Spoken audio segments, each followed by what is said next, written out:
जिंदाबाद जिंदाबाद जिंदाबाद, जोर से बोलो जिंदाबाद जिंदाबाद जिंदाबाद, आपसी बात मुर्दाबाद मुर्दाबाद मुर्दाबाद। नासिर की जो हत्या हुई है इसका कौन है जिम्मेदार?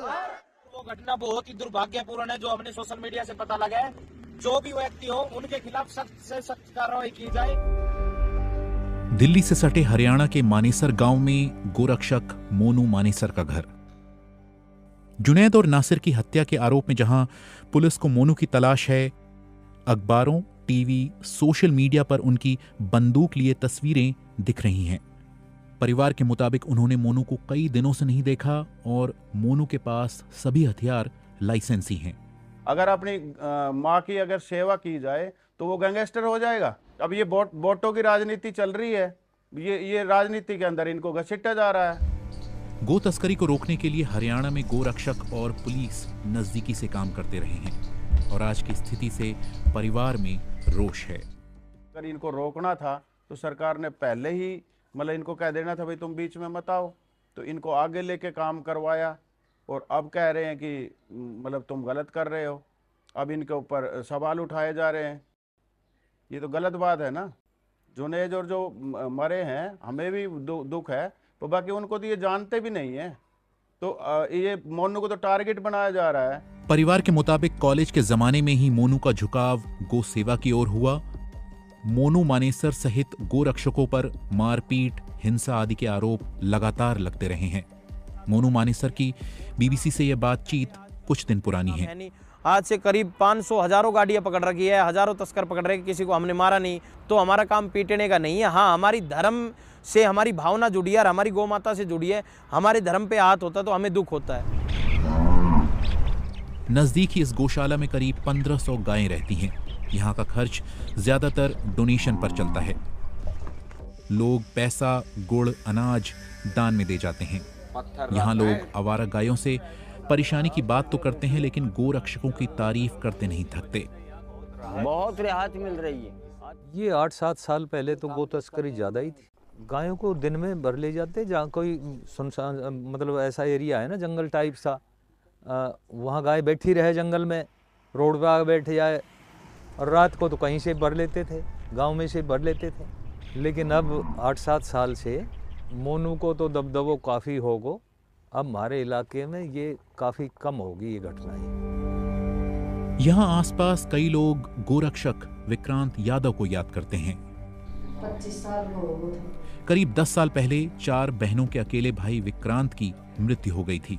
परिवार के मुताबिक कथित गो तस्करों ने उनकी हत्या की और उन्हें आज भी इंसाफ की तलाश है।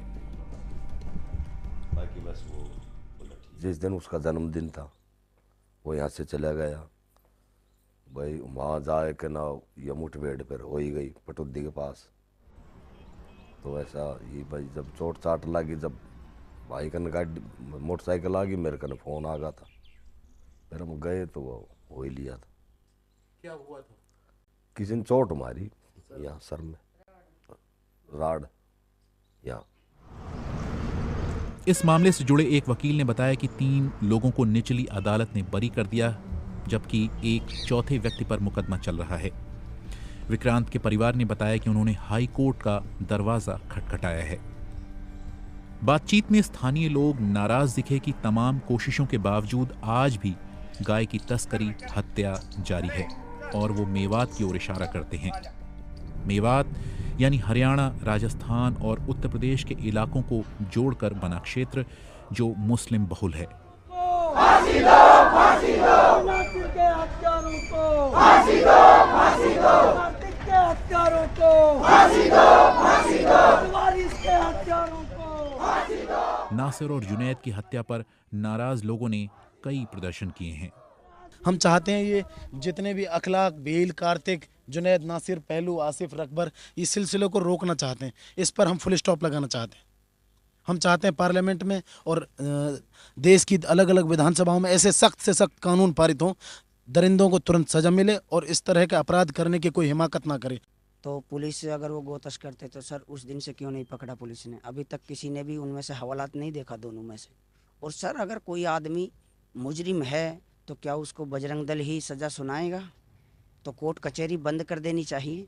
बिल्कुल भी ऐसा नहीं लग रहा कि न्याय मिलना है, बिल्कुल विश्वास उठ चुका है लोगों को। जब हमने मेवात की स्थिति पर नूह के एसपी वरुण सिंगला से संपर्क किया तो उन्होंने कहा कि कानून व्यवस्था की स्थिति और दोनों समुदायों के सेंटिमेंट को देखते हुए वो कुछ नहीं कहेंगे, लेकिन पुलिस सूत्रों का कहना है कि उसने गो तस्करी पर लोगों को जागरूक करने और दोषियों पर सख्त कार्रवाई करने के लिए कई कदम उठाए हैं।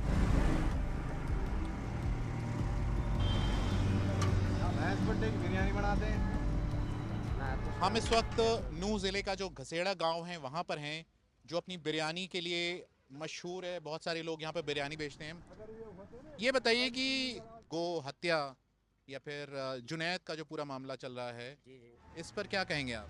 अनुमान सर नाम है जिसका, 2-3 गाड़ियों में आता है वो, और उसके पास में सब तरह के हथियार होते हैं, बंदूकें होते हैं सर। लोग उससे डरते भी है, इसीलिए कि वो 4-5 गाड़ियों में आता है। आपने देखा है? हाँ सर, देखा है उसको, काफी बार देखा। यहाँ से लोगों को लेके जाता है। मेवात में अब कहीं भी चले जाओ, हिंदू मुस्लिम इतने भाई, हमें आज तक ये रियलाइज नहीं हुआ सर कि हम हिंदू हैं, ये कुछ हैं, एक साथ पढ़े, एक खाना तक हम साथ खाएं सर। लेकिन ये बार बार ये बाहर से जो आ रहे हैं ना कुछ लोग, ये खराब कर रहे हैं सर माहौल। अब इन्होंने गाय का मैटर उठा लिया। मेवातियों का आरोप है कि देश के इस बेहद पिछड़े इलाके में जहां अच्छी शिक्षा और स्वास्थ्य के केंद्र नहीं हैं, गो तस्करी के आरोप लगाकर मीडिया का एक हिस्सा उन्हें बदनाम कर रहा है और सामाजिक ताने बाने को तोड़ रहा है। गो हत्या बिल्कुल पाप है और मेवात के लोगों का इससे कोई संबंध नहीं है। हम मेव राजपूत क्षत्रिय हैं, हम गो पालन सबसे ज़्यादा करते हैं। मेवात के अंदर हर घर में गाय पाई जाए, ये एक बगैर बात का लांछन है, सिर्फ दोषारोपण है। जब मुल्क आज़ाद हुआ, नेताओं ने इस पर पाबंदी लगा दी थी और बिल्कुल गो हत्या करना या गऊ का मांस खाना कानूनन अपराध है। इसके साथ साथ हम इस्लाम धर्म को मानते हैं, इस्लाम धर्म में भी सख्त ममानत है इसकी। बड़े बड़े जो हमारे इस्लामिक विद्वान हैं, उन्होंने इस पर सख्त पाबंदी लगा रखी है कि ये हराम है खाना। नूह का ये सालंबा गांव है। आप मेवात के ऐसे गांव में जाएं और लोगों से बात करें तो वो आपको बताते हैं कि राजधानी दिल्ली से इतनी नज़दीकी के बावजूद इन गांवों में बहुत कुछ किया जाना बाकी है। यहाँ के लोगों का जो रोजी रोटी का मुख्य माध्यम है वो कृषि है और ड्राइवरी है।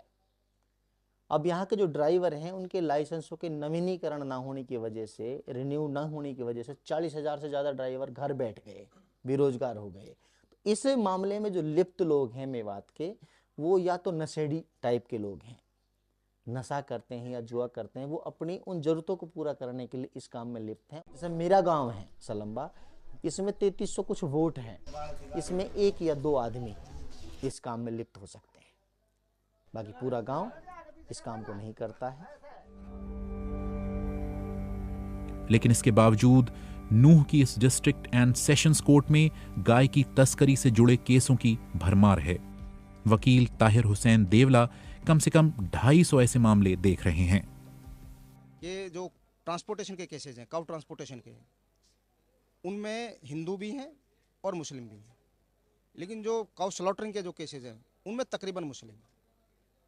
अच्छा, मुस्लिमों में भी जो व्यापारी जो लोग हैं, जिनके बाप दादाओं से जब ये एक्ट भी नहीं बना था, 100 साल से 200 साल से 500 साल से जिनका काम ही ये था पशुओं को रखना और फिर लोगों की सर्विसेज देना, चाहे वो स्लॉटरिंग करके, नहीं जब तो ऑफेंस भी नहीं था कोई। ये भी 1959 में आया हरियाणा में, एंटायर इंडिया में आज भी नहीं है। बहुत कम ऐसे लोग हैं जो बिजनेस के पर्पज से करते हैं और बहुत से मजबूर जो लोग हैं जो गरीबी की वजह से उसमें लोग करते हैं। अब इसमें जो रेशियो है, जैसे एक गांव है जिसमें 10,000 की आबादी है, उस 10,000 की आबादी में मुश्किल 5 से 10 आदमी इस काम में लगे हुए हैं। और आप उनकी माली हालत अगर देखोगे जा कर के, वो बहुत गरीब है। और क्योंकि उनका ये पेशा है, जब एक कानून नहीं बना था पहले से ही, तो उनका जरिया भी, मांस का जरिया भी यही। बातचीत में मेवात में कई लोगों ने आरोप लगाया कि गोरक्षक ही गोरक्षा के नाम पर पैसे की वसूली करते हैं। पुलिस का अब पूरा सहयोग रहता है। काउ सेल जो फोर्स है वो साथ रहती है। आप वीडियो में देख लेना, जितनी वीडियो अपलोड होती है साथ मिलके ही गाड़ियाँ पकड़ते हैं। क्यों रखते हैं इनको साथ में? हम इसलिए रखते हैं कि भाई हमारे ऊपर आरोप लगा देते हैं भाई ये तो पैसे लेते होंगे। बाकी अभी तक ऐसा कोई सामने आया नहीं है, सिर्फ आरोप लगाते हैं। और मोनू पे भी आरोप लगा था कि भाई ये तो पैसे लेके गाड़ियाँ छोड़ता है या अब बीफ का निर्यात यही खुद कराता है। नहीं, ये बिल्कुल आरोप निराधार है। जहां कुछ विषयों पर सोच अलग है, हमें कई ऐसे लोग मिले जिन्होंने साझा इतिहास, साझा रिश्तों, साझा संस्कृति को याद किया और आपसी मतभेदों को बातचीत से हल करने की हिमायत की।